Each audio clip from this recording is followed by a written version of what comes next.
The widow stumbled through the blinding snow, her thin shawl doing nothing against the brutal Montana wind that tore across the mountain pass, and she knew with absolute certainty that she would die before sunrise unless she found shelter within the next hour. Theresa Adler had been traveling for 3 days since burying her husband, Outlaw Jack Adler, in an unmarked grave somewhere back in Wyoming territory. The law had finally caught up with him outside a saloon in Cheyenne, and the bullets that ended his life had also ended any illusion she'd had about their marriage being anything more than a desperate mistake made by a naive 18-year-old girl 2 years ago. Now, at 20, she was alone in the wilderness with nothing but the clothes on her back, a nearly empty saddlebag, and a horse that had collapsed from exhaustion that morning. She'd left the poor animal behind, knowing it wouldn't survive, and continued on foot because staying still meant freezing to death. The November storm had rolled in without warning that afternoon, transforming the mountain trail into a treacherous white maze. Her fingers had gone numb hours ago, and her feet felt like blocks of ice inside her worn boots. Each breath burned her lungs, and her vision blurred from the combination of exhaustion, cold, and tears that froze on her cheeks before they could fall.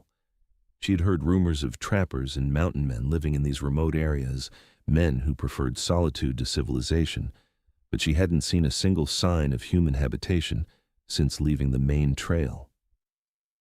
The sun had disappeared behind the peaks and darkness was closing in fast. Theresa forced herself to keep moving, one foot in front of the other, even though her body screamed for rest. Then, through the swirling snow, she saw it. A faint orange glow in the distance, barely visible through the trees. A light, fire, shelter. New energy surged through her frozen limbs, and she stumbled forward, desperate. The light grew brighter as she approached, and she could make out the shape of a cabin built against the mountainside, smoke rising from its stone chimney. It was the most beautiful thing she'd ever seen. Theresa reached the door and pounded on it with her numb fists, though the sound came out as weak thumps. She tried to call out, but her voice was a hoarse whisper. The world tilted, and she realized she was falling just as the door swung open. Strong arms caught her before she hit the ground. She looked up into the face of the largest man she'd ever seen. He had to be at least 6 feet 4 inches tall, with shoulders so broad they nearly filled the doorway. Long, dark hair fell past his shoulders, and a thick beard covered the lower half of his face. But it was his eyes that caught her attention even through her delirium. They were a striking pale blue, the color of ice, and they studied her with intense concern. "Help!" she managed to whisper before everything went black. Theresa woke to warmth. Blessed, wonderful warmth that seemed to seep into her very bones. She was lying on something soft, covered in what felt like fur blankets, and a fire crackled nearby. For a moment she simply lay there with her eyes closed, afraid that opening them would reveal this to be a dying dream. "You are awake." The voice was deep and rough, as though its owner didn't use it often. Theresa opened her eyes and found herself in a spacious cabin lit by firelight. The walls were made of thick logs, and pelts hung from the ceiling beams. Shelves lined one wall, filled with supplies, tools, and what looked like preserved food. The large man from the doorway sat in a chair near the fire, watching her. "Where am I?" Her voice came out raspy and weak. "My home, 10 miles north of Virginia City, Montana territory." He stood, and Theresa was struck again by his sheer size. His frame was packed with muscle, visible even beneath his heavy wool shirt and leather vest. He moved to a table and poured something from a pot into a tin cup. "Drink this, slowly." He approached the bed, and Theresa instinctively pulled the furs tighter around herself. He noticed and stopped, setting the cup on a small table beside the bed before stepping back.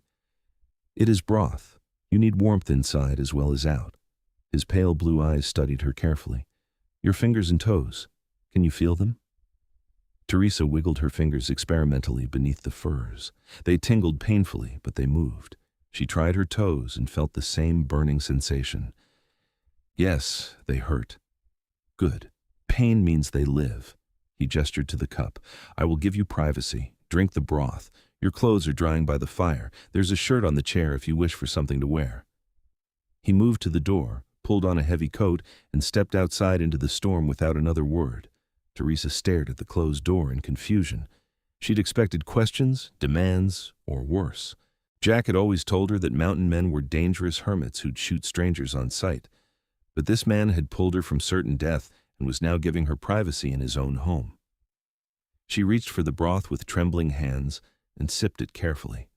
The warm liquid was heaven, tasting of meat and herbs. As feeling returned to her body, she became aware that she was wearing only her undergarments. Her dress, stockings, and boots were indeed by the fire, hanging on a rack that had clearly been set up for drying clothes. The shirt he'd mentioned was draped over the back of a wooden chair. It was large and made of soft flannel. Theresa wrapped herself in one of the fur blankets and moved to retrieve it, her legs shaky beneath her. She pulled the shirt on, and it hung to her knees like a dress. It smelled of pine smoke and something else, something masculine and clean. She was examining her dress, which was torn and stained beyond repair, when the door opened. The mountain man entered, brushing snow from his shoulders. He carried an armful of firewood, which he stacked neatly beside the hearth before removing his coat. "The storm grows worse," he said without looking at her. "You will stay until it passes." It wasn't a question, but Theresa answered anyway. "Thank you. I don't know what would have happened if I hadn't found your cabin." "You would have died." He stated it as a simple fact, no emotion in his voice. "Why does a woman travel alone in the mountains in November?" Theresa clutched the flannel shirt tighter. "I was running. My husband died, and I had nowhere else to go." "Your husband was the outlaw Jack Adler." Her blood ran cold. "How did you know that?" "I know things." He moved to the fire and added another log. "The law shot him in Cheyenne 5 days ago. Word travels, even to the mountains." He turned to face her, and his pale blue eyes seemed to see straight through her. "Did you love him?" The question caught her off guard. "I married him." "That's not what I asked." Theresa sank onto the edge of the bed, exhaustion overwhelming her. "No, I didn't love him. I thought I did when I was 18, but I was just a foolish girl looking for adventure. Jack was exciting and dangerous, and I believed the lies he told me." She looked down at her hands. "By the time I realized what kind of man he really was, it was too late. He never hit me, but he was cruel in other ways. He'd disappear for weeks, come back with stolen money, and then drink it all away. And when the law finally caught him, he died shooting at them rather than surrender." "You could have gone home." "I have no home." Theresa's voice broke slightly. "My parents disowned me when I ran off with Jack. I have 3 younger sisters, but my father made it clear I was no longer welcome. I shamed the family."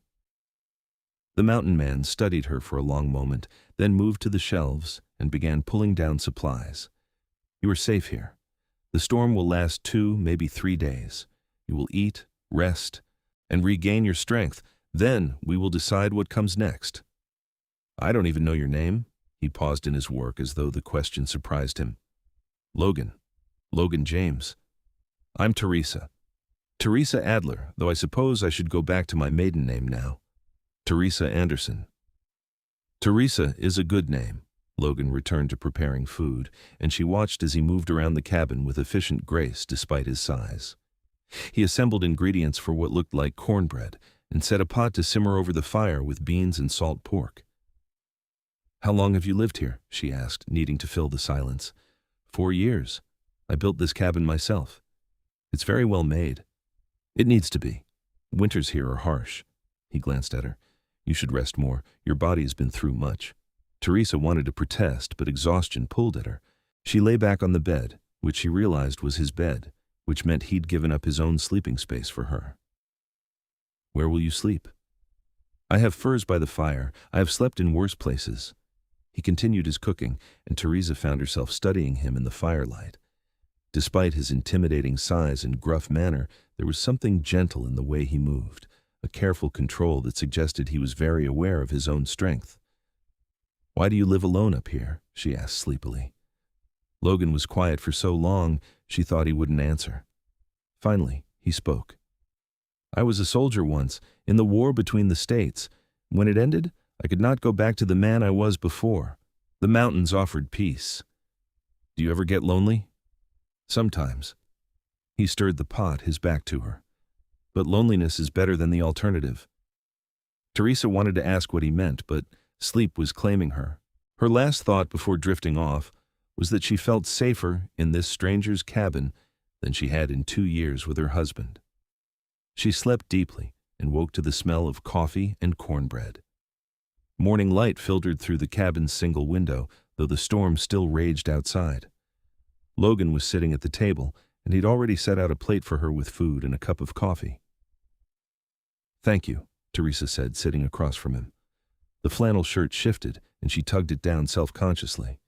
"You've been very kind to me." "You needed help."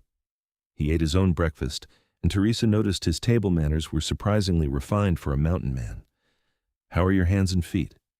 "Better. Still sore, but I can feel them properly now." "Good. You were fortunate. Another hour in that storm would have cost you fingers or toes, if not your life." They ate in companionable silence, and Theresa found herself studying him again in the better light. He was probably in his late 20s, maybe 30 at most.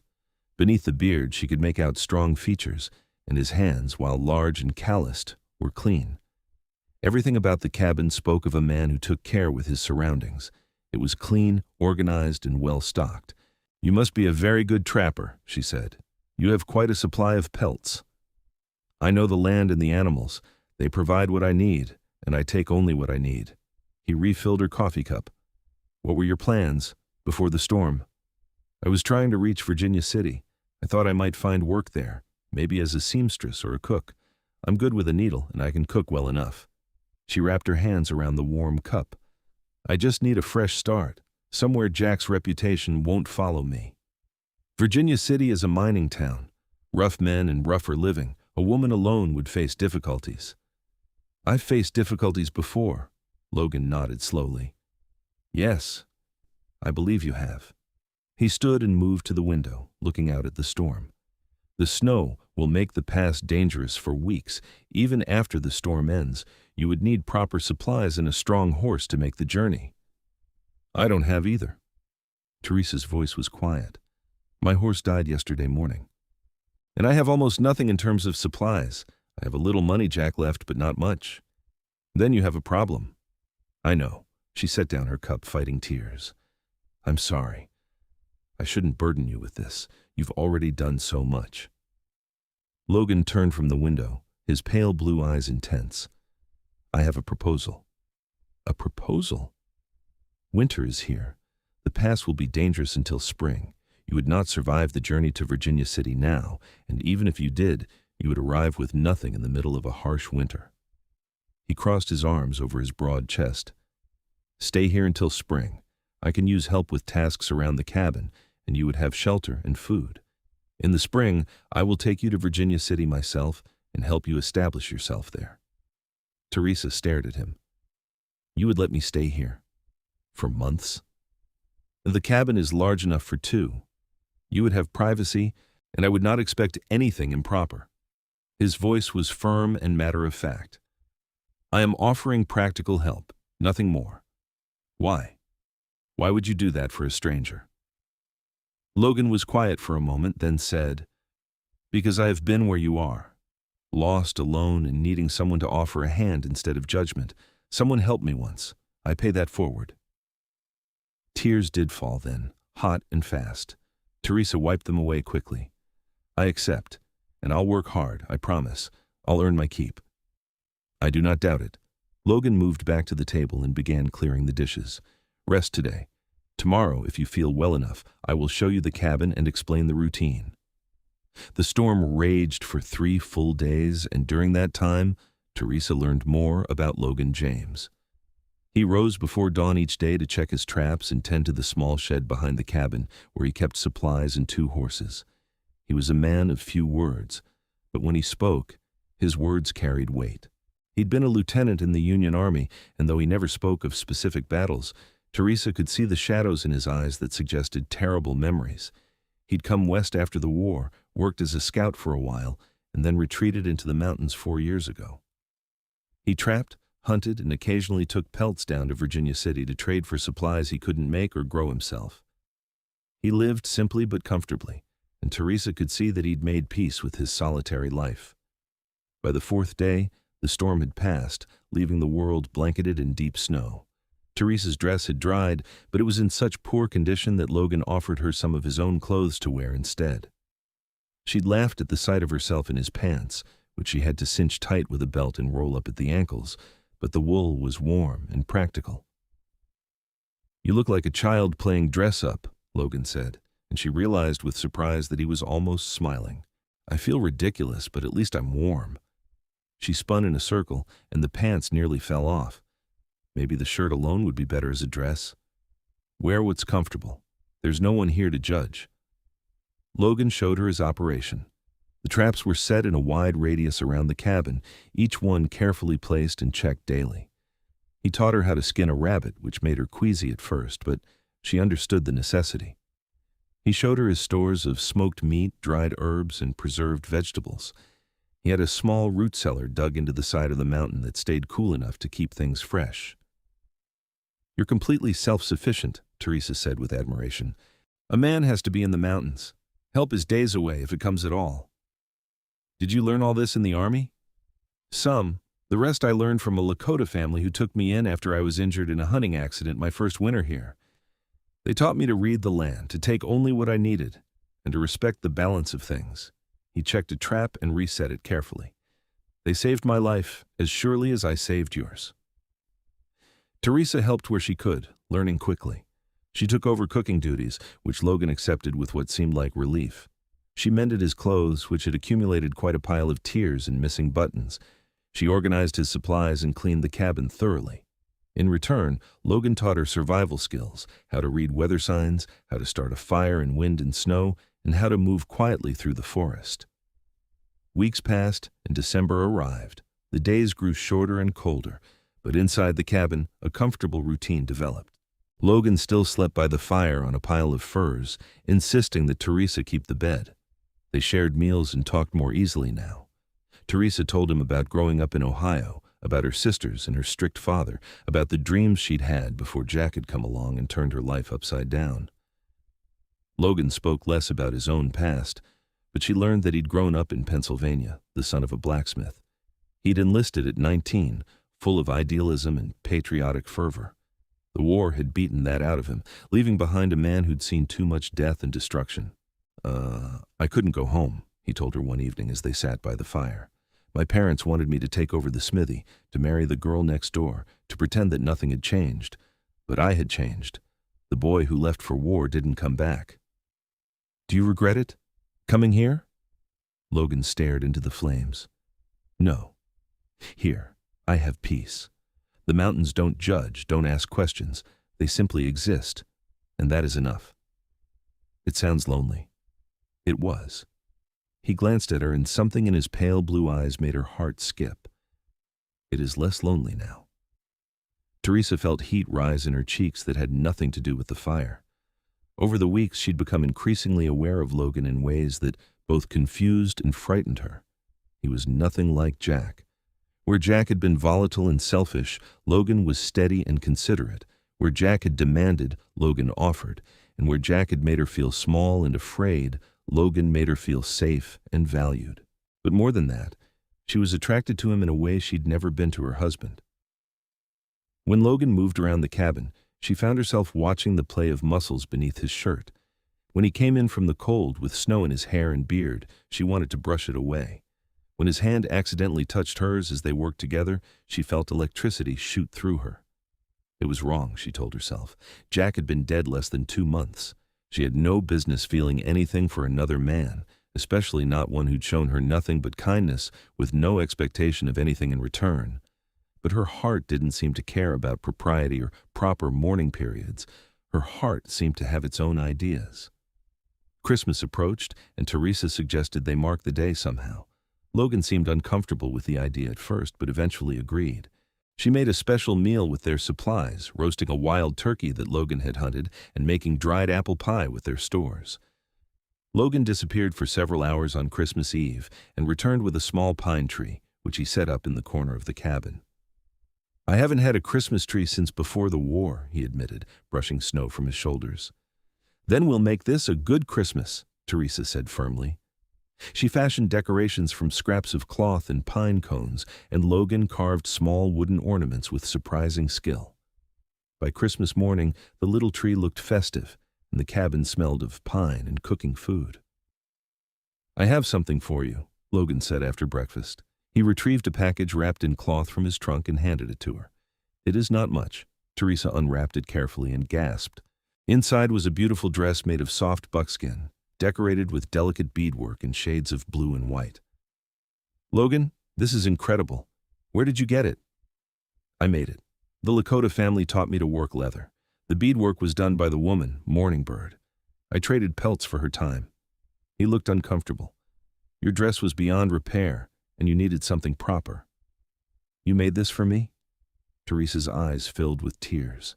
The dress was the most beautiful thing she'd ever owned, and the fact that Logan had put so much thought and effort into it made her heart ache. I don't know what to say. Say you will wear it. Of course I will. She held it up to herself. It's perfect. Logan, thank you so much. Try it on. Theresa took the dress behind the privacy screen Logan had built for her and changed into it. The buckskin was incredibly soft, and the dress fit perfectly, hugging her curves before flowing to her ankles. The blue beadwork brought out the color of her eyes, and the white fringe along the hem moved beautifully when she walked. She stepped out from behind the screen, suddenly nervous. What do you think? Logan had been stoking the fire, but he turned when she spoke and froze. His pale blue eyes widened, and he stared at her in a way that made her skin tingle. You look beautiful, he said, his voice rough. The dress suits you. I love it, thank you. She moved closer to him. I have something for you too, though it's not nearly as impressive. She retrieved her own gift, a new shirt she'd made from fabric she'd found in his supplies. She'd stayed up late working on it by firelight, wanting to get every stitch perfect. She'd even embroidered his initials on the cuff in dark thread. Logan took the shirt with reverence, running his calloused fingers over the careful stitching. This is fine work. Very fine. Thank you, Theresa. You've given me so much. I wanted to give something back. They stood there facing each other, and the air between them felt charged with something unspoken. Logan reached out slowly, as though giving her time to step back, and tucked a strand of hair behind her ear. His touch was gentle, and Theresa found herself leaning into it. Theresa, he said quietly, I need to tell you something. What is it? These past weeks having you here, they have changed things for me. The cabin doesn't feel empty anymore. The days feel lighter. And I find myself looking forward to evenings by the fire, to conversations, to simply being in your presence. His jaw tightened beneath his beard. But you have been through much, and I do not want to take advantage of your situation or your gratitude. Theresa's heart was pounding. You're not taking advantage of anything. You are vulnerable right now. Your husband just died, and you are dependent on me for survival. Any feelings you might have could be confused with gratitude or a need for security. Don't tell me what I feel, Theresa said, surprising herself with the firmness in her voice. I know the difference between gratitude and something more. Jack was my husband, but I didn't mourn him because there was nothing there to mourn. Our marriage was a mistake from the start. She placed her hand on his chest, feeling the steady beat of his heart. What I feel for you is real, Logan. It scares me how real it is. What do you feel? His voice was barely a whisper. I feel safe with you, valued, seen. You look at me like I matter, like my thoughts and feelings are important. You've shown me more kindness in 2 months than Jack showed me in 2 years. She looked up into his eyes. And I'm falling in love with you. Maybe I already have fallen in love with you. Logan closed his eyes briefly, as though her words caused him pain. Theresa, I'm not an easy man. I have darkness in me, memories that haunt me. I came to these mountains to escape the world, and I never thought I would want to share this life with anyone. And now? He opened his eyes and cupped her face with both hands, his touch infinitely gentle despite his size. Now I find that I do not want you to leave in the spring. I want you to stay here with me. I want to wake up every morning knowing you are here. I want to build a life with you in these mountains. His thumb brushed her cheek. I am falling in love with you too. And it terrifies me because I know I could not bear to lose you. Then don't lose me. Keep me. Logan bent his head slowly, giving her every opportunity to pull away, but Theresa rose on her toes to meet him. Their lips touched, soft and tentative at first, and then with growing passion. His arms came around her, pulling her against his solid frame, and Theresa wrapped her arms around his neck. The kiss was everything her kisses with Jack had never been. It was tender and passionate, respectful and hungry all at once. When they finally broke apart, both were breathing hard. Logan rested his forehead against hers. "I want to do this right. I want to court you properly, even if it is just the two of us in these mountains." "Court me?" "Yes. You deserve to be courted, to be romanced, to know that you are cherished. Jack Adler didn't value you the way you should have been valued. I intend to show you every day how precious you are." Theresa laughed, feeling lighter than she had in years. "All right, Logan James. Court me in your mountain cabin. Show me what proper romance looks like." And he did. Over the long winter months, Logan courted Theresa with a dedication that both touched and amazed her. He carved small gifts for her, beautiful wooden trinkets that showed remarkable skill. He picked winter berries and made tea for her. He told her stories of his travels and asked about her dreams for the future. He taught her to shoot, to track animals in the snow, and to read the subtle signs of the forest. But more than the gifts and lessons, he gave her his time and attention. He listened when she talked, remembered small details she mentioned, and showed her in 1,000 tiny ways that she mattered to him. He never pushed for physical intimacy beyond kisses, though the attraction between them grew stronger each day. January passed, then February. The snow remained deep, and the temperatures were brutal, but inside the cabin, love bloomed.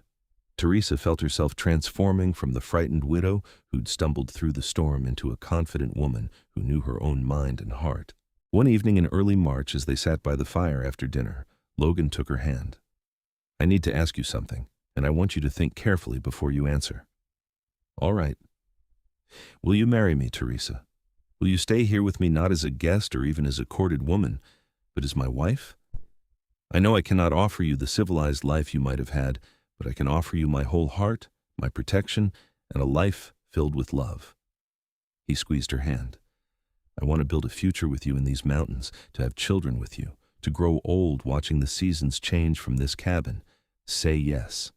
Theresa didn't need to think about her answer. "Yes, yes, I'll marry you.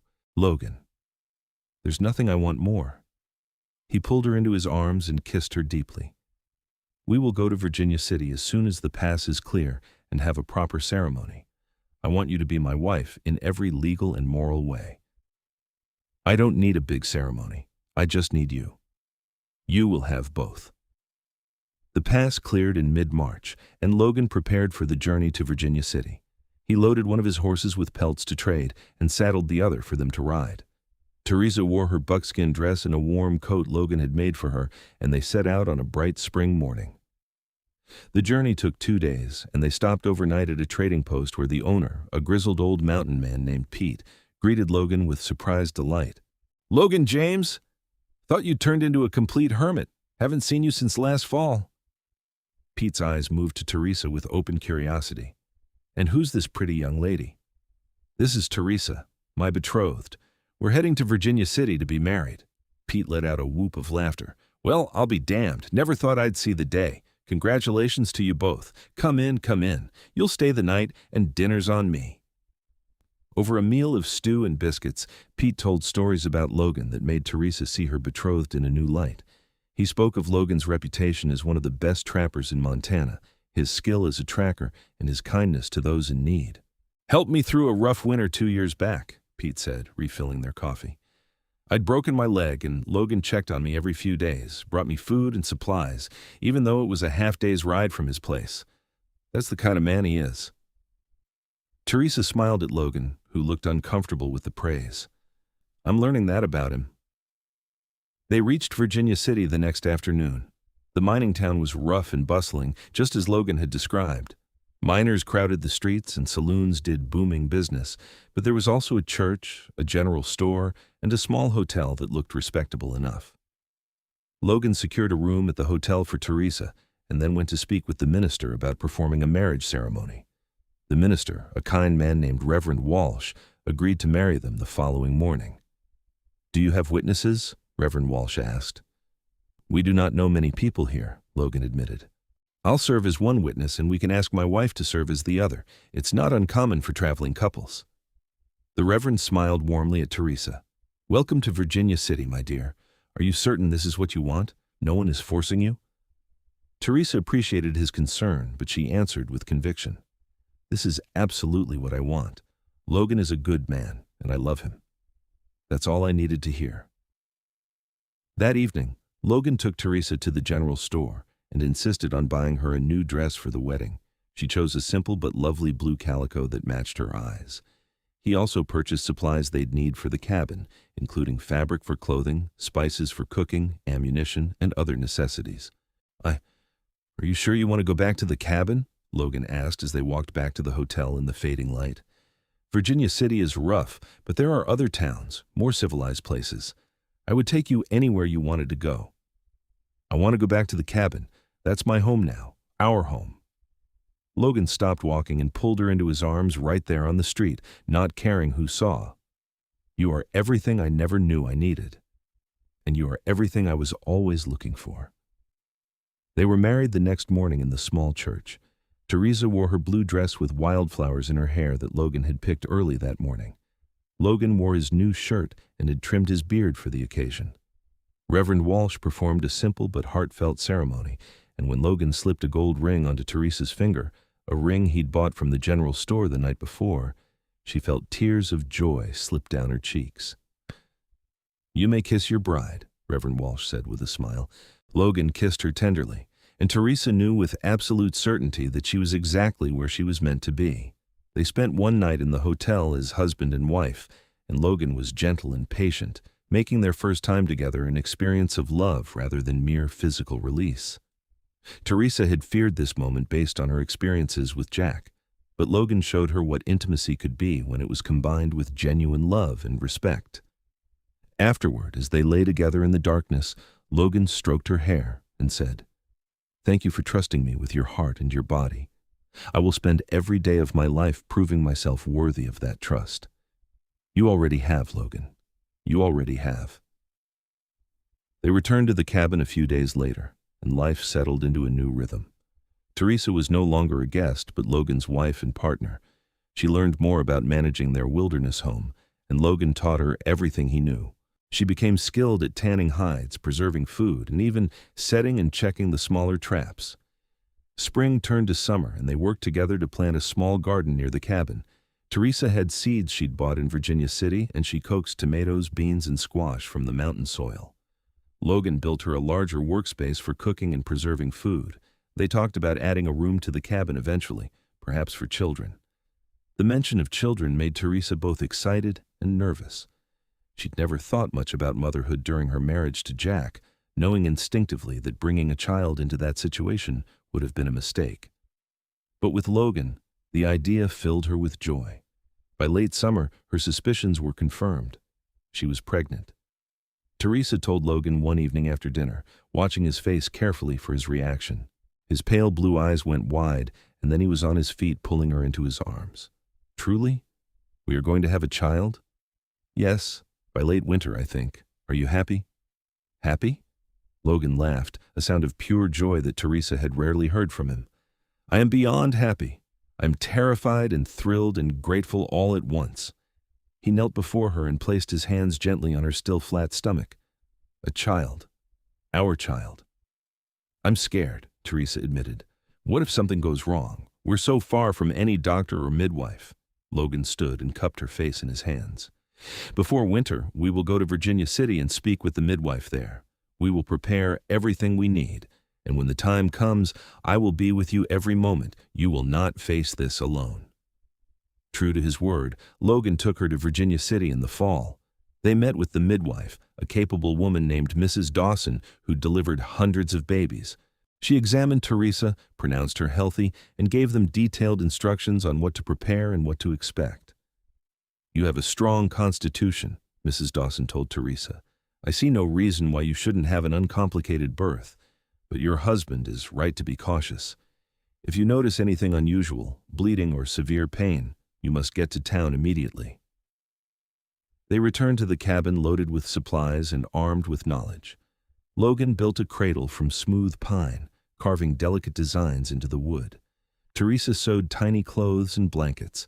They talked about names and dreamed about what their child would be like. Winter came again, their second winter together, but everything was different now. They were a family, waiting for their child to arrive. Logan was even more attentive than usual, insisting that Theresa not overwork herself. He took over most of the heavy tasks and fussed over her constantly, which she found both endearing and occasionally frustrating. "I'm pregnant, not fragile," she told him one day when he wouldn't let her carry water from the well. "You are carrying my child. You are precious cargo, and I will treat you as such." "You're impossible." "Yes, but you love me anyway." She did love him, more each day.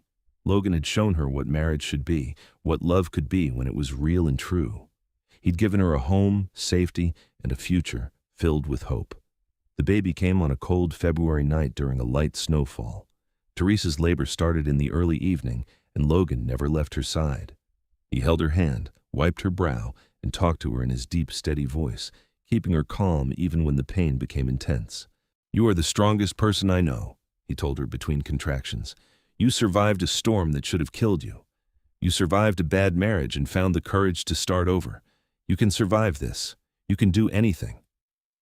His faith in her gave Theresa strength, and when their daughter finally entered the world just after midnight, her healthy cries filling the cabin, Theresa wept with relief and joy. Logan cut the cord with shaking hands and wrapped the baby in a soft blanket before placing her in Theresa's arms. "A daughter," he said, his voice thick with emotion. "We have a daughter." The baby had a dusting of dark hair and her father's pale blue eyes. She was perfect.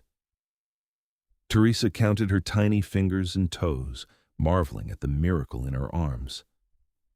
"What should we name her?" Logan asked, sitting beside Theresa on the bed. "I was thinking about that. What about Lily? Lily James?" "Lily," Logan repeated softly. He stroked the baby's cheek with one large finger, and Lily turned toward his touch. "It's perfect. Hello, Lily. I'm your father, and I promise to protect you and love you all of your days." Theresa leaned against her husband's shoulder, exhausted but happier than she'd ever been. "We're a family now. We have been a family since the moment you knocked on my door. Now, we are simply a larger family." The first months of Lily's life were challenging but joyful. She was a good baby, healthy and alert, and both Logan and Theresa doted on her.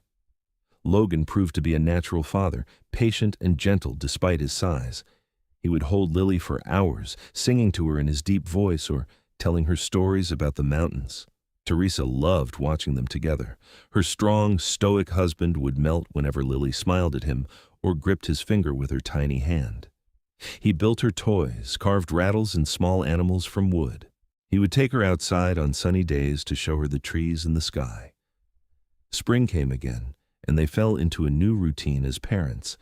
Theresa wore Lily in a sling that Logan had made while she did her daily tasks, and Logan would take the baby when he worked closer to the cabin. They moved together as a unit, a family in the truest sense. One evening, as they sat by the fire with Lily sleeping in her cradle, Logan said, "I've been thinking." "About what?" "About how my life has changed. 2 years ago I was alone, convinced that solitude was my fate. I had accepted it, even believed I wanted it." He looked at Theresa, his pale blue eyes warm. "Then you stumbled through a storm and into my life, and everything changed. You gave me hope, love, and now a family. You took a half-alive man and made him whole again." Theresa moved to sit beside him, resting her head on his shoulder. "You saved my life that night. You gave me shelter from the cold, but you also gave me shelter from loneliness and fear. You showed me what real love looks like. We saved each other, Logan. Do you ever regret it? Do you ever wish for a different life, one with more people, more excitement?" "Never. This life, here with you and Lily, is more than I ever dreamed possible. The mountains are beautiful. The cabin is our home. And I have everything I need right here." Logan kissed the top of her head. "I plan to spend the rest of my life making sure you never regret choosing me." "That's an easy promise to keep because I never will." The years passed peacefully. Lily grew into a curious, energetic toddler who loved exploring outside with her father. She had Logan's adventurous spirit and Theresa's warm heart. When she was 2, Theresa discovered she was pregnant again, and their son was born the following spring. They named him Lucas, and he had his mother's dark hair and his father's strong build. The cabin, which had once sheltered a solitary man seeking peace, now rang with children's laughter and the sounds of family life. Logan expanded it, adding 2 bedrooms and a larger living space. He built a porch where they could sit in the evenings and watch the sunset over the mountains. They made annual trips to Virginia City for supplies and to let the children interact with other people. Pete at the trading post became a sort of honorary grandfather, always having candy for the children and stories for Logan. Reverend Walsh and his wife remained friends, and Mrs. Dawson helped deliver Lucas, and later, when Lily was 5, their 3rd child, a daughter they named Rose. Theresa sometimes thought about her old life, about her parents and sisters in Ohio. She'd written to them once, several years ago, to let them know she was alive and well. She'd received a stiff letter back from her father, acknowledging her message but making it clear that she was still not forgiven for running off with an outlaw. It had hurt, but Theresa had Logan and their children. She had a family that loved her unconditionally. Logan thrived as a husband and father. The darkness that had haunted him when they first met gradually faded, replaced by contentment and joy. He taught his children everything he knew about the mountains, about respecting nature and living in balance with the land. He was patient and loving, firm when he needed to be, but always fair. The children adored him. Lily would climb on his broad shoulders and demand he take her to check the traps. Lucas followed him everywhere, mimicking his father's movements and trying to help with tasks he was still too small to manage. Rose, as a baby, would only stop crying when Logan held her and walked around the cabin in his steady, patient way. Theresa watched her family grow and flourish, and she thanked God every day for that November storm that had led her to Logan's door. She'd come seeking shelter from the cold, and he'd given her a home. But more than that, he'd given her love, purpose, and a life beyond anything she'd imagined possible. One summer evening, when Lily was 8, Lucas was 6, and Rose was 3, the family sat outside on the porch watching the stars emerge. The children were tired from a day of exploring, and they leaned against their parents, half asleep. "Tell us the story again," Lily asked sleepily. "About how Mama found our cabin?" Logan and Theresa exchanged a smile. It had become the children's favorite story, the tale of how their parents had met. "It was a cold November night," Logan began in his deep voice. "The worst storm I had seen in years. I was sitting by the fire, thinking I would spend the winter alone as always, when I heard a knock at the door." "And you opened it and found Mama," Lucas chimed in. "I did. She was nearly frozen, this tiny woman who'd been brave enough to travel through a blizzard. I knew right then that she was special." "Did you fall in love right away?" Lily asked. Theresa laughed softly. "Not right away. Love takes time. But I knew I felt safe with your father, and that was something I'd never felt before." "And now we're a family," Rose said matter-of-factly. "Now we're a family," Logan agreed. He wrapped his arm around Theresa and pulled her close. The best family a man could ask for. Later, after the children were asleep in their beds, Logan and Theresa stood on the porch together, looking out at the mountains silvered by moonlight. Logan's arms were around her from behind, and Theresa leaned back against his solid chest. "Do you remember what you said to me that first morning?" Logan asked quietly. "When I asked if you could feel your fingers and toes? I said they hurt. And I told you pain meant they lived. I was talking about your extremities, but I think it applies to more than that. Before you came, I was numb. I existed but didn't really live. You brought me back to life, and yes, sometimes that meant feeling pain and fear and vulnerability. But it also meant feeling joy and love and connection." Theresa turned in his arms to face him. "You brought me back to life, too. I was running from a death of a different kind, a slow death of the spirit. You showed me I was worth something, that I deserved to be loved and cherished.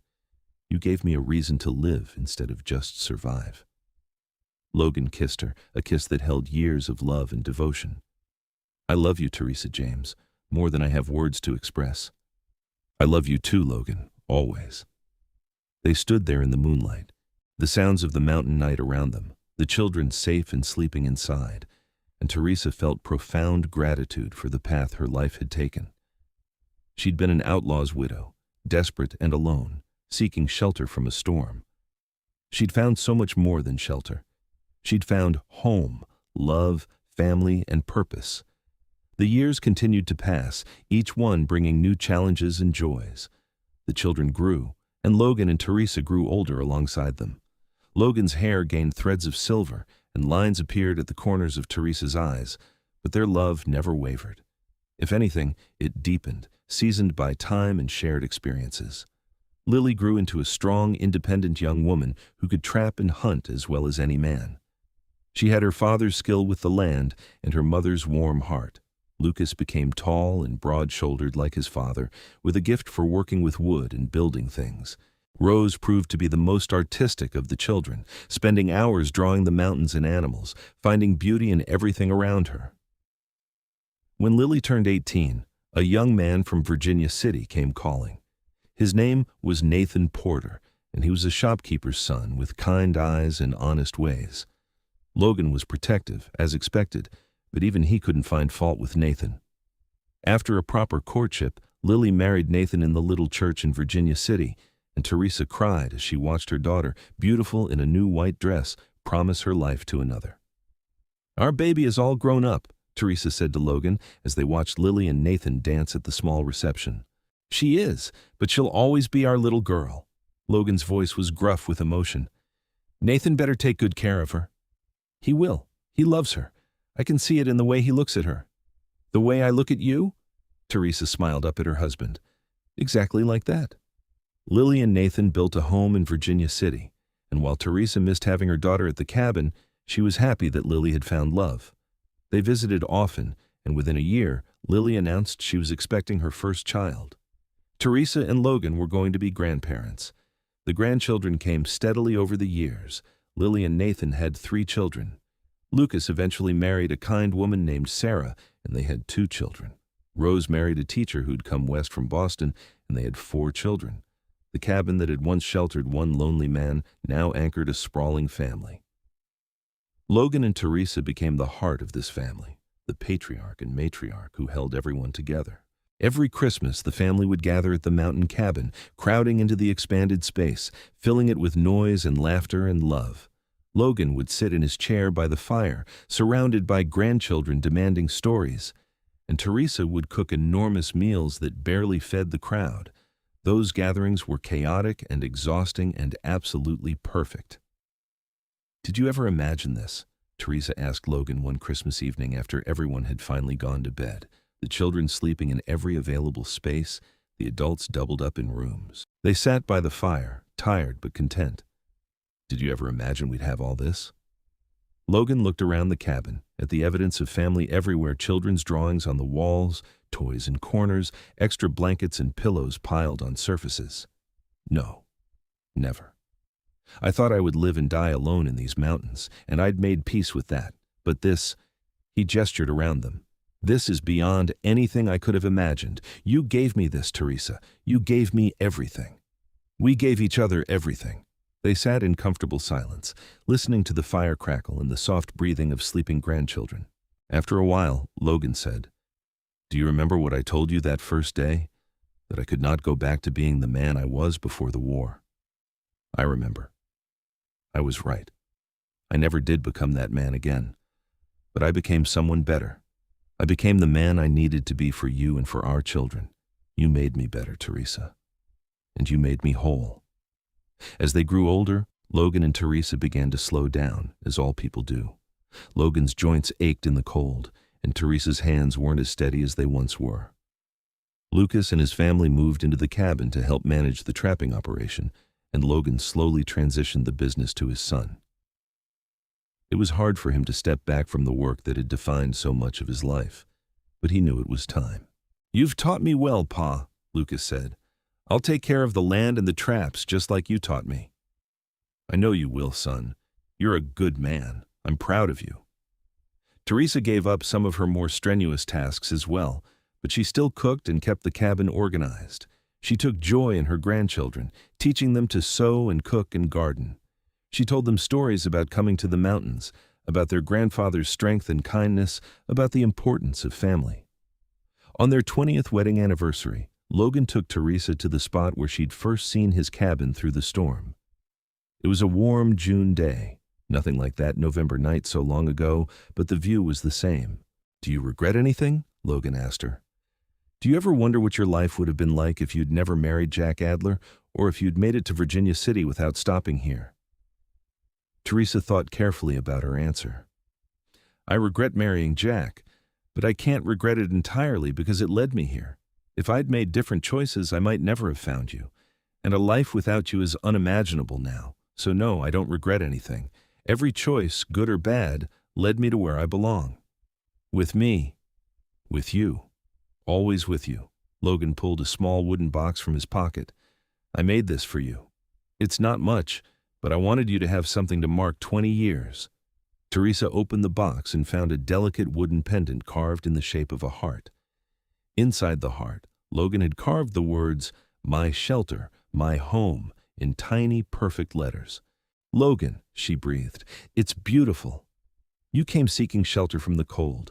I gave you a home, but you gave me a home too, Theresa. You gave me a place to belong, not just a physical place, but a place in someone's heart. You are my home." Theresa fastened the pendant around her neck, and they stood there on the mountain, two people who'd found each other against all odds, who'd built a life and a family from nothing but love and determination. The years continued their march. Logan and Theresa celebrated their 25th anniversary, then their 30th. Their children were grown with families of their own. Their grandchildren were starting to marry and have children, making Logan and Theresa great-grandparents. The family tree they'd planted had spread wide branches, providing shelter and belonging for so many. When Logan was 65 and Theresa 63, they took one last trip to Virginia City together. It was harder now, their bodies not what they once were, but they wanted to make the journey. They visited old friends, including Pete, who was ancient, but still running his trading post with the help of his grandson. They visited the church where they'd married and left flowers on Reverend Walsh's grave. He'd passed away several years before, but his legacy of kindness lived on. On the way back to the cabin, they stopped at the spot where Theresa's horse had died all those years ago. There was no marker, nothing to indicate the significance of the place, but they both remembered. "If your horse hadn't collapsed, you might have made it to Virginia City," Logan said. "You might have found work and built a different life. Or I might have frozen to death trying. That horse collapsing saved my life because it meant I was on foot, desperate enough to approach your cabin. Fate works in mysterious ways." "Do you believe in fate?" "I believe that some things are meant to be. You and me, we were meant to be." They returned to the cabin and settled into a peaceful routine. Logan didn't trap anymore, but he still walked the land every day, his body slower but his mind sharp. Theresa spent her days surrounded by family, as Lucas and Sarah's children were always underfoot, along with a steady stream of visiting grandchildren and great-grandchildren. One evening, as autumn painted the mountains in shades of gold and red, Logan and Theresa sat on their porch together. Logan had his arm around her, and she leaned into him, fitting perfectly against his side as she always had. "Tell me about the storm," Logan said suddenly. Theresa smiled. He sometimes asked about that night, and she always told him, even though he knew the story by heart. "It was the coldest I'd ever been. I was certain I would die. But then I saw your light through the trees, and I knew I had a chance. I didn't know what I'd find when I knocked on that door. A hermit who'd shoot me, maybe, or someone who'd turn me away. But you opened that door and caught me when I fell, and you saved my life. You saved mine too. I was alive but not living. You changed everything. We changed everything together." They sat in comfortable silence, watching the sun set over the mountains they'd called home for more than 30 years. The light turned golden, then pink, then purple, painting the world in colors too beautiful for words. "I love you, Theresa James," Logan said quietly. "I have loved you since the moment you stumbled into my life, and I will love you until my last breath and beyond. I love you too, Logan. You are my home, my shelter, my everything." As darkness fell and stars began to appear, they went inside together, closing the door on the cold night air. The fire was burning warm, and the cabin was filled with the familiar comfort of home. They'd built this life together, one day at a time, one choice at a time, one moment of love at a time. An outlaw's widow had come seeking shelter from the cold, and a mountain man had given her a home. But they'd given each other so much more than that. They'd given each other purpose, family, love, and a life worth living. They'd found in each other what they'd both been searching for without knowing it. And in the end, that was everything. The years that followed were gentle ones, filled with the rhythms of family life and the changing seasons. Logan and Theresa became the beloved elders of their growing family, the source of wisdom and love that everyone turned to. They celebrated births and weddings, offered comfort during losses and difficulties, and provided the steady foundation that allowed their children and grandchildren to flourish. When Logan turned 70, the family threw him a grand celebration at the cabin. Every child, grandchild, and great-grandchild made the journey, along with friends from Virginia City and the surrounding areas. The cabin and the yard around it overflowed with people, all of them there to honor the man who'd built this legacy. Lucas stood up to offer a toast. "My father taught me many things. He taught me how to trap and hunt, how to read the weather, how to live off the land. But more important than any of that, he taught me what it means to be a good man. He showed me how to treat a wife with respect and love. He showed me how to be a father who's present and patient. Everything I am, everything we all are, comes from his example." Lily stood next, her eyes shining with tears. "Pa, you took a scared little girl and raised her to be strong and independent. You never made me feel less than because I was a daughter instead of a son. You taught me I could do anything I set my mind to. Thank you for believing in me always." Rose spoke last, her voice soft but clear. "Daddy, you showed me beauty in everything. You taught me to see the mountains not just as a place to live, but as a work of art. You encouraged my drawing even when it seemed impractical. You made me feel special every single day. I love you." By the time they'd finished, Logan's eyes were wet and Theresa was openly crying beside him. He stood, his large frame still imposing despite his age, and looked around at all the faces gathered there. "I don't have fancy words," he said gruffly, "but I want you all to know that this, all of you, this is beyond anything I deserved or expected. When I came to these mountains, I was a broken man looking for peace. I found that peace, but I found so much more when your mother came into my life. Everything good in my life comes from her. She made me want to be better, to do better. She gave me all of you. So if you want to honor anyone today, honor her." Everyone turned to Theresa, and she blushed, shaking her head. But Logan pulled her to her feet and wrapped his arms around her. "This woman took a chance on a lonely mountain man. She saw something worth loving in me when I couldn't see it myself. She built a home, raised our children, and created this family through her love and hard work. She is the heart of everything we are." The family erupted in applause, and Theresa hid her face in Logan's chest, overwhelmed. But she was smiling, surrounded by the love of the family they'd created together. As the celebration wound down and people began to leave or find places to sleep for the night, Logan and Theresa snuck away to their bedroom. They lay together in the darkness, holding hands, listening to the sounds of their family settling in around them. "It's been a good life," Logan said quietly. "The best life. I'm getting old, Theresa. My body isn't what it was. I need you to know that I'm at peace with whatever comes. I've lived more fully in these past 30 years than in all the years before combined."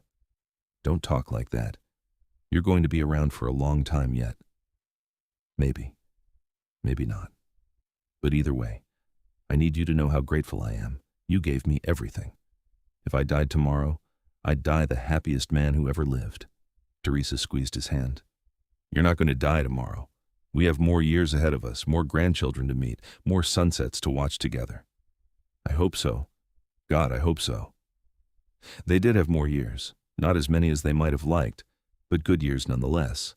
They watched more grandchildren marry and welcomed more great-grandchildren.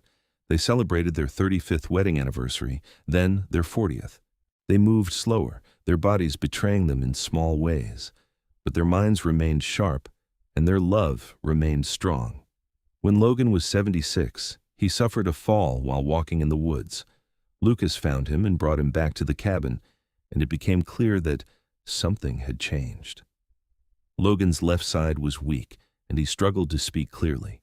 Theresa recognized the signs of a stroke, and her heart broke even as she put on a brave face. The doctor from Virginia City made the journey to examine him. "He needs rest and care," the doctor said.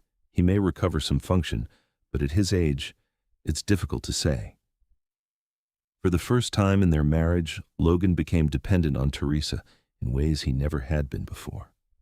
She helped him dress, helped him walk, and patiently waited when he struggled to find words. It was a reversal of roles from that first winter when she'd been helpless and he'd cared for her, but she never complained, never showed anything but love and patience. "I'm sorry," Logan said one day, the words coming slowly but clearly. "You shouldn't have to do this. Shouldn't have to care for the man I love. Logan James, you saved my life. You gave me everything I have. Caring for you isn't a burden, it's a privilege." Slowly, painfully, Logan regained some of his strength. He would never be what he was before, but with Theresa's help and determination, he learned to walk with a cane and regained much of his speech.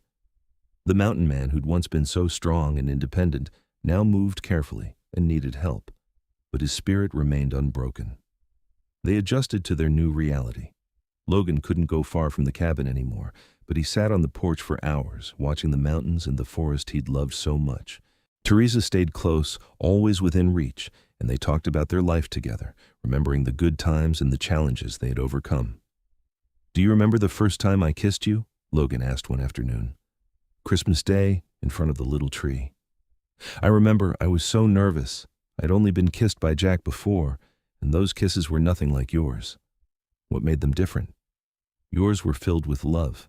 Real love, not possession or lust, but genuine care for me as a person. You kissed me like I was precious. You are precious. You always have been." More time passed, measured now not in years but in moments. Each sunrise was a gift, each day together a treasure.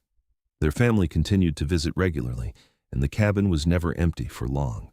The great-grandchildren especially loved visiting, climbing carefully onto Great-Grandpa Logan's lap to hear his stories, told in a voice that was slower now but still compelling. Theresa watched these moments with joy tinged with sadness.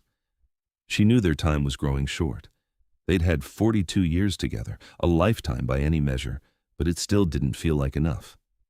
One spring evening, as they sat on the porch watching the sunset, Logan took Theresa's hand. "Tell me about the storm," he said, as he did sometimes now. Theresa smiled and began the familiar story. "It was the coldest I'd ever been, the worst storm I'd ever seen. I was certain I would die, but then I saw your light through the trees." She told him about stumbling to the door, about him catching her when she fell, about waking up warm and safe. She told him about falling in love, about their Christmas kiss, about their wedding in Virginia City. She told him about the birth of their children and all the years that had followed. Logan listened with his eyes closed, a peaceful smile on his face. When she finished, he opened his eyes and looked at her with all the love in the world. "It was the best day of my life," he said. "The day you came to my door. Every good thing in my life started with that moment. Mine too. Everything good started with you." They sat in silence as the sun disappeared behind the mountains, painting the sky in shades of purple and gold. The evening star appeared, bright and clear, and a cool breeze rustled through the trees. "I'm tired, Theresa," Logan said softly. "So tired." "I know. Let's get you inside and to bed." She helped him up and supported him as they made their slow way into the cabin. She helped him undress and settle into bed, then changed into her nightgown and lay down beside him. He pulled her close, as he had thousands of nights before, and she rested her head on his chest, listening to his heartbeat. "I love you," Logan whispered. "I will always love you, in this life and whatever comes next. I love you too, forever and always." They fell asleep like that, wrapped in each other's arms. And in the morning, when the sun rose over the mountains and light streamed through the cabin windows, Theresa woke to find that Logan had passed peacefully in the night, his face serene, his body finally at rest. She didn't cry, not at first. She simply lay there beside him, holding him as she had for 42 years, saying goodbye to the man who'd saved her life and given her a home. The tears would come later, rivers of them, but in that first moment, she felt only gratitude for the time they'd had and the love they'd shared. The family gathered for Logan's funeral, and he was buried on the mountain he'd loved, in a spot overlooking the valley with a view of the peaks in the distance. The entire family came, along with friends from Virginia City and even some of the Lakota people who'd known Logan in his earlier years. Everyone had a story to share about his kindness, his strength, his quiet wisdom. Lucas spoke at the service, his voice breaking. "My father was the best man I've ever known. He taught us how to live with honor, how to love without reservation, and how to find joy in simple things. He built this life from nothing, and he leaves behind a legacy that will continue for generations." Theresa stood at the grave, supported by her children, and said her final goodbye. "Thank you," she whispered. "Thank you for everything. You gave me a home when I had none. You gave me love when I'd never known real love before. You gave me a family and a life beyond my wildest dreams. Rest well, my love. I'll see you again someday." After the funeral, there was talk of Theresa moving to Virginia City to be closer to Lily, or moving in with Lucas and Sarah. But Theresa refused. "This is my home," she said firmly. "This is where Logan and I built our life. This is where I belong." So she stayed in the cabin, with Lucas and Sarah nearby to check on her daily. The family visited often, and Theresa was never truly alone, but she felt Logan's absence like a physical ache. For 42 years, he'd been her partner, her companion, her love. Learning to live without him was the hardest thing she'd ever done, but she did it. She woke each morning and went through the routines they had established together. She cooked meals, though they were smaller now. She tended the garden they'd planted years ago. She sat on the porch and watched the mountains, remembering all the times they'd done that together. And she told stories. The great-grandchildren still visited, and they would climb into her lap and ask about Great-Grandpa Logan. Theresa would tell them about the mountain man with pale blue eyes who'd opened his door to a stranger on a cold November night. She told them about his strength and his gentleness, his love for the mountains and his love for his family. "He was the best man I ever knew," she would say. "And he loved all of you very much, even the ones he never got to meet. His love lives on in every one of us."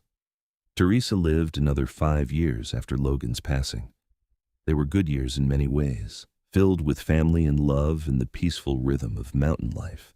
But she missed him every single day, longed for his presence beside her. On a November evening, almost exactly 47 years after that terrible storm, Theresa felt a familiar pain in her chest. She was alone in the cabin, sitting in Logan's old chair by the fire. She knew what was happening, knew her time had come, and she wasn't afraid. She thought about her life, about the journey that had brought her to this mountain cabin. She thought about Jack Adler and the mistakes of her youth. She thought about stumbling through that storm, desperate and alone. And she thought about Logan, about his strong arms catching her, about his pale blue eyes studying her with concern. Everything good in her life had started that night. Logan had given her shelter, and she'd stayed for love.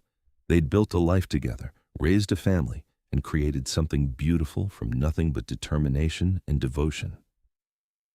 As her vision began to dim and her breathing grew shallow, Theresa could have sworn she saw Logan standing by the door, just as he had that first night. He looked young and strong again, his long hair dark, his eyes the color of ice. He was smiling at her, holding out his hand. "Ready?" he seemed to ask. "Yes," Theresa whispered. "I'm ready." She reached out toward him, and the world faded to white, then to nothing. Lucas found her the next morning, sitting peacefully in the chair, a slight smile on her face. He wept for his mother, but he knew she'd gone to be with his father. They'd been apart for 5 years, and now they were together again, as they were always meant to be. Theresa was buried beside Logan on the mountain, their graves side by side with a view of the valley and the peaks beyond. The headstones were simple but carried powerful words. Logan's read, "Logan James, beloved husband, father, and grandfather. He gave shelter and love." Theresa's read, "Theresa James, beloved wife, mother, and grandmother. She gave home and heart." Between the stones, Lucas planted a flowering vine that would bloom every spring, connecting them even in death. The family continued to gather at the cabin, which Lucas and Sarah maintained as a family home. It became a place of pilgrimage for the descendants of Logan and Theresa, a reminder of where they'd come from and the love that had started it all. The great-great-grandchildren would visit and hear the story of the outlaw's widow who'd come seeking shelter from the cold and the mountain man who'd given her a home. They heard about the love that had grown in that cabin, about the family that had been built from nothing, about the legacy of kindness and devotion that had been passed down through the generations. And on cold November nights, when the wind howled through the mountains and snow began to fall, people swore they could see lights in the cabin windows and hear the sound of laughter. Some said it was just the imagination, but others believed it was Logan and Theresa, together again in the place they'd called home, their love eternal and unbreakable. The cabin stood for decades more, maintained lovingly by generations of their descendants. It became a symbol of what love could build, of what two people could create when they chose each other against all odds. And the story of the widow and the mountain man was told and retold, a tale of shelter and home, of cold and warmth, of loss and love found. In the end, it was a simple story. A woman in desperate need knocked on a stranger's door, and he answered. He gave her shelter, and she gave him purpose. They built a life together that rippled outward, touching hundreds of lives across generations. They proved that love, real love, could transform everything.